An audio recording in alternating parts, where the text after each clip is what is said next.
Kusgan po ulit. Hindi lang po para sa fitness ang ituturo ko sa inyo.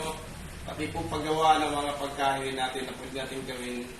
Na pagkain natin habang tayo po ay nagda-diet. Ngayong araw po na ito ay tuturuan ko po kayo kung paano gumawa ng atsara repolyo. Siyempre ang atsara po, para din po ng kagaya rin po ng atsara ng papaya. Kung ano yung rekado doon sa atsara ng papaya, ganoon din po ang rekado sa atsara repolyo. Okay? Ito po ang ating mga ingredients. Siyempre, unang-una po, ang repolyo. Ginayat ko na po yan. Ayan po. Ginayat ko po ng pino. Para din po pagkakaano sa papaya. Okay, repolyo, carrots. Yan, hiwa-hiwa na po lahat yan. Ready na po yan sa paggawa.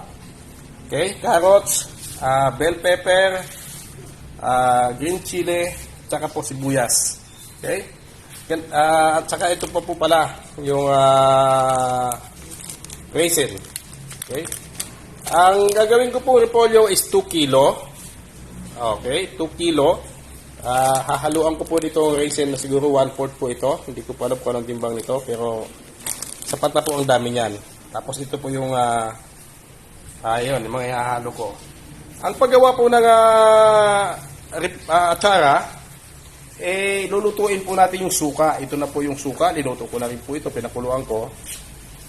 Ang ingredients po ng suka na ito is 2 cups of water, 2 cups of atsara.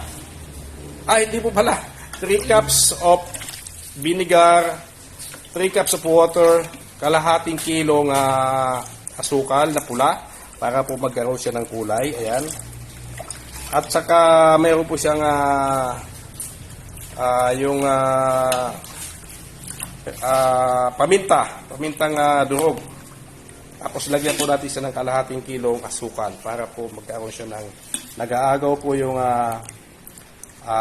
asim at tamis. Plus lalagyan po natin ng konting paminta para po sa konting anghang.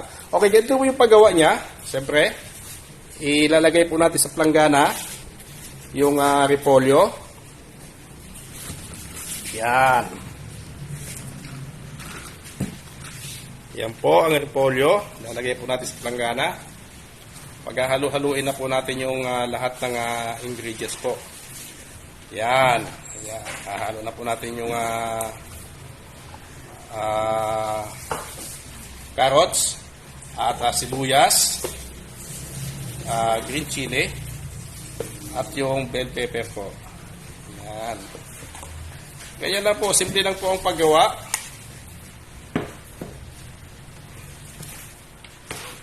Yan. Hahalo-haluin po.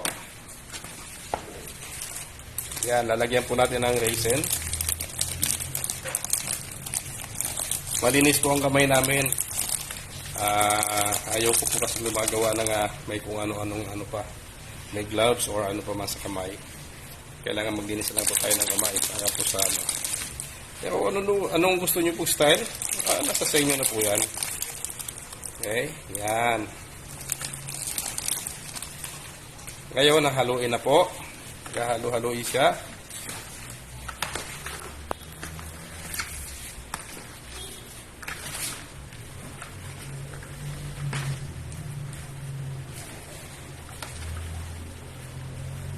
Yan po, tandaan nyo po, atsara repolyo. Pagka natikman nyo po ito, mas masarap pa. Mas gusto ko pa ito kaysa atsarang gawa sa papaya. Mas gusto ko po ito. Pangalawa, mas madali pong gawin. Kailangan po palamigin nyo po yung suka para hindi po maluluto yung atsara natin. Ang lutong po niya kailangan nandoon pa din. Yan. Unang halo. Tapos pangalawang halo.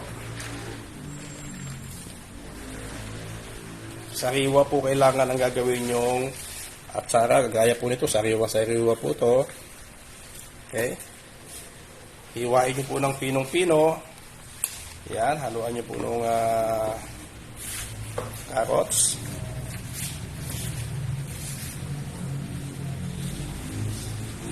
Siyempre, halo na rin natin yung ibang ingredients pa. Okay, yung raisin.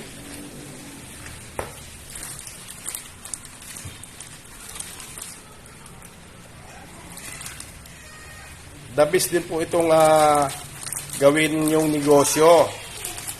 Pwede nyo pong tapatan yung atsakang papaya. Kahit gaano na po siya katagal, malutong pa rin po ito. Hindi po siya nagbabago ng lutong.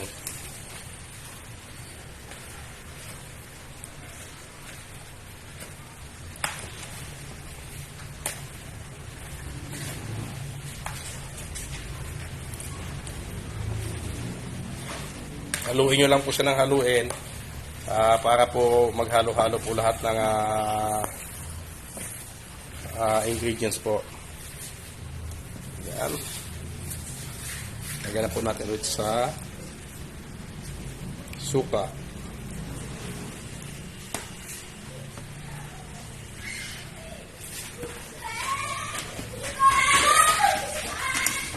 Siyempre lalagyan din po natin ng konting konting asin. Para hindi lang po sweetness ang malalasahan natin. Yan po. Yan. Tapos na po ang ginawa nating atsaka repolyo. Okay?